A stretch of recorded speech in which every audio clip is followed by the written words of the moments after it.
आज नागपंचमी होती बरोबर.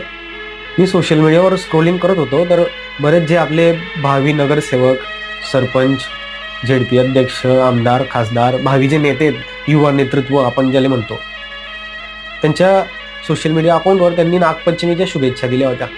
तर त्या क्रिएटिव्ह पोस्टमध्ये त्यांचा फोटो असतो आणि त्या फोटोसमोर नाग बसलाय फनकरी सण.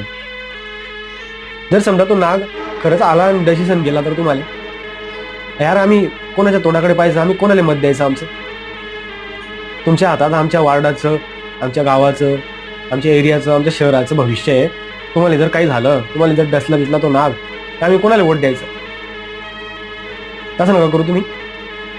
बरं तुम्ही शुभेच्छा देताय, उद्या उठून आपल्या वार्डात, आपल्या गल्लीत कोणाच्या घरात जर साप दीप आला तर कुरांडा घिसन तुम्हाला जे नाही त्यात तोंड ठेचायला. विचार करा, आमचा विचार करा, बाकी काही नाही.